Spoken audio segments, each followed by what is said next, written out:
लोकमत media परिवार द्वारा आयोजित इस राष्ट्रीय अंतर धार्मिक सम्मेलन के अवसर पर मंच पर उपस्थित भारत सरकार के वरिष्ठ कर्मठ पुरुषार्थी केंद्रीय मंत्री भाई नितिन गडकरी जी, योग ऋषि स्वामी रामदेव जी, लोकमत समूह के चेयरमैन भाई विजय दर्डा जी, स्वामीनारायण परंपरा से हमारे अंतर्राष्ट्रीय ख्याति प्राप्त परम पूज्य स्वामी ब्रह्म विहारी जी, हमारी ईसाई परंपरा से विश्व विख्यात कार्डिनल ओसवाल्ड जी, हमारी लेह लद्दाख के मां बोधि इंटरनेशनल मेडिटेशन सेंटर के अध्यक्ष भिक्खु संघ सेना जी, अजमेर दरगाह के गद्दी नशीन मेरे परम मित्र आदरणीय सलमान चिश्ती जी, नागपुर के प्रथम नागरिक सौम्य स्वभाव के धनी हमारे मेयर साहब, हमारे प्रहलाद पई जी, भाई राजेंद्र दर्डा जी, यहाँ के जनप्रतिनिधि, उपस्थित बंधु और बहनों, आज पूरी दुनिया में अगर हम दृष्टिपात करें, Afghanistan, Taliban, Bangladesh, Iraq, Iran, Syria, तो जिस विचार की आज सर्वाधिक आवश्यकता है, उस विचार को नागपुर की धरती पर प्रत्यक्ष प्रकट करने के लिए मैं बधाई और साधुवाद देना चाहता हूं भाई विजय दर्डा जी को। और शायद आज करवा चौथ के दिन भाभी जी भी अगर देख रही हैं तो वो भी समझ रही होगी कि आज के दिन कितना सुंदर आयोजन किया है। और सारे धर्माचार्य करवा चौथ के दिन नागपुर में आकर के देश की सलामती के लिए, सौहार्द के लिए, भाईचारा के लिए एक साथ प्रार्थना कर रहे हैं, दुआ कर रहे हैं। और आज इस विचार की पूरी दुनिया को जरूरत है। बंधुओं और बहनों, हम लोग भाग्यशाली हैं। जिस भारत देश में हमने जन्म लिया, अनेकता में एकता उस देश की मौलिक विशेषता है। बहुलतावादी संस्कृति उस देश की महान धरोहर है। सर्वधर्म सद्भाव उसके मूल मंत्र में है। और मेरा यह भी परम सौभाग्य है कि मुझे जैन परंपरा में भगवान महावीर का जो विचार मिला, अनेकांत दर्शन, जिसे शादवाद दर्शन भी कहते हैं, उस अनेकांत और शादवाद का हार्द यही है कि हम अपने अस्तित्व की तरह दूसरों के अस्तित्व को स्वीकार करें। हम अपने विचारों की तरह दूसरों के विचारों का भी आदर करें। और मैं अधिक आगे उससे जाके कहूं, हम अपने धर्म का ईमानदारी पूर्वक पालन करें, किंतु दूसरे धर्मों का इस अर्थ में मैं बाबा रामदेव जी के स्वर का समर्थन करते हुए दूसरे पंथों और मजहब का भी हम आदर करना सीखें। यहीं से अहिंसा धर्म का शुभारंभ होता है। सचमुच में धर्म और संप्रदाय एक नहीं है। धर्म लिफाफे के अंदर रखा हुआ मजमून की तरह एक फल का गुदा है, रस है, छिलका उसकी सुरक्षा के लिए संप्रदाय है। और वास्तव में तो ये देश धर्म निरपेक्ष नहीं, उसे अगर कहना चाहिए तो ये पंथ निरपेक्ष है, ये मजहब निरपेक्ष है। धर्म तो भला हमारे इस देश की आत्मा है, उससे हम अलग कैसे हो सकते हैं। कठिनाई तब उत्पन्न होती है जब व्यक्ति मेरा मजहब ही श्रेष्ठ है, मेरा विचार ही श्रेष्ठ है। मैं देख रहा था कल ही, इन्हीं दिनों में चर्चा में रहे देश में यह कहा गया कि या तो सिख इस धर्म को स्वीकार कर ले या इस देश से चले जाए। यह सबसे बड़ी कठिनाई है। बांग्लादेश में जिन पिछले दिनों में जो कठिनाइयां हुई, और उसकी जड़ में है मेरा धर्म, मेरा मजहब, मेरा विचार श्रेष्ठ है।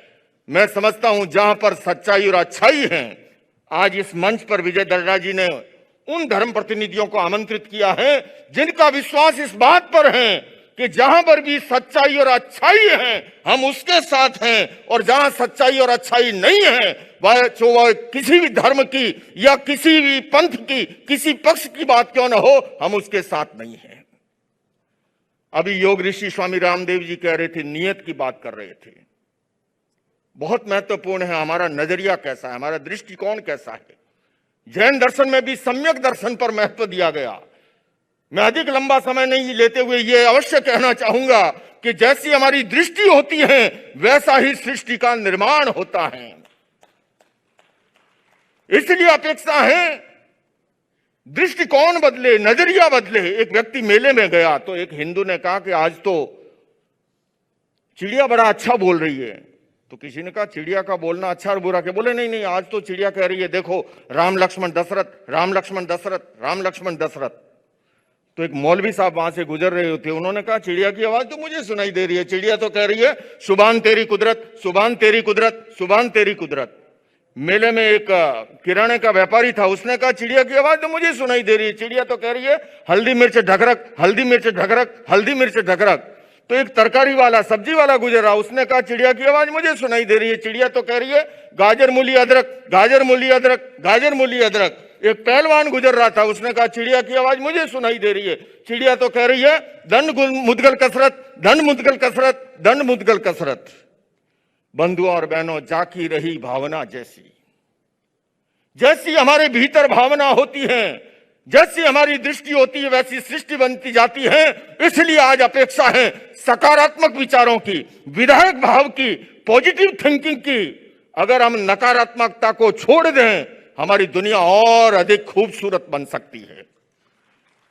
जब मंच पर भाई नितिन गडकरी जी बैठे हैं, उनकी आवाज केवल देश ही नहीं, वो अपने बेबाक विचारों के लिए जाने और पहचाने जाते हैं, और इसलिए उनकी आवाज दुनिया सुनती है। बल्कि मैं तो कहना चाहूंगा भाई विजय दर्रा जी, आपने जो ये शुरुआत की है, अब ये कार्रवाई यहां रुकना नहीं चाहिए, बल्कि भारत सरकार को जब कभी कोई समस्या हो, सरकार अपना काम करे, प्रशासन अपना काम करे।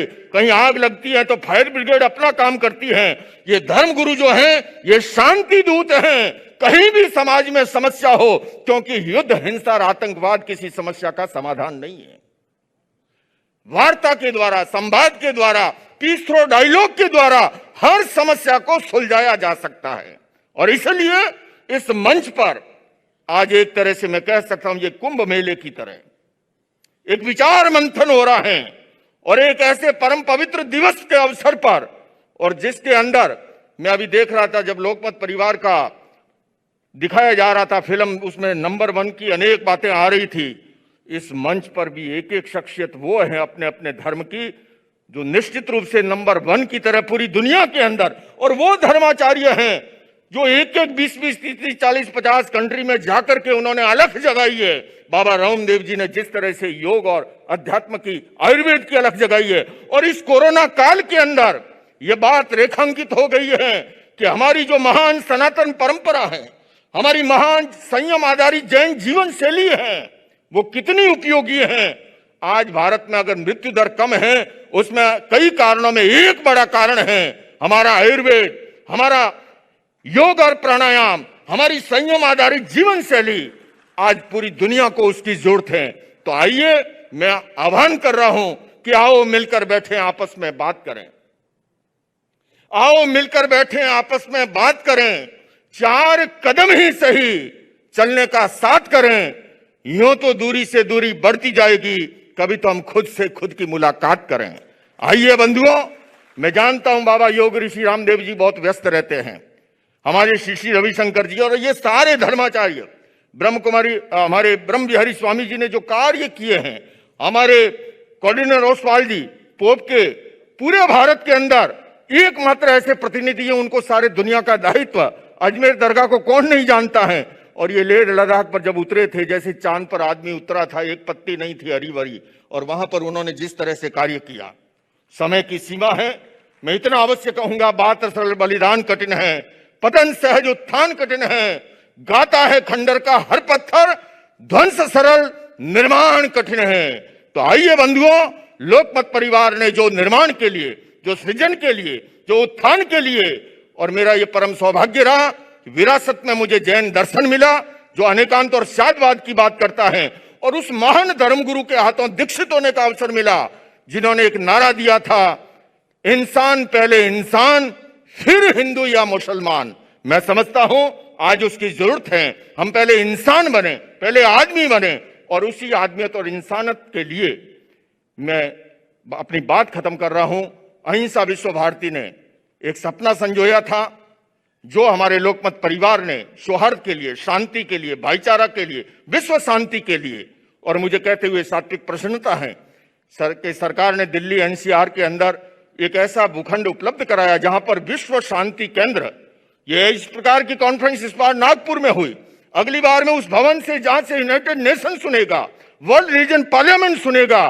तो आज जो दर्रा जी ने क्रम शुरू किया है उसी विश्व शांति केंद्र की प्रथम प्रतिकृति जो है मैं उन्हीं को सौंप रहा हूं। जैसे उन्होंने आबू धाबी के अंदर प्रतिकृति देखी, आज उनके हाथों जब इस मंच पर है वह विश्व शांति केंद्र की प्रतिकृति की प्रथम प्रति मैं समर्पित कर रहा हूं इन्हीं शब्दों के साथ महान धर्माचार्यों के हाथों में लोकार्पण के लिए।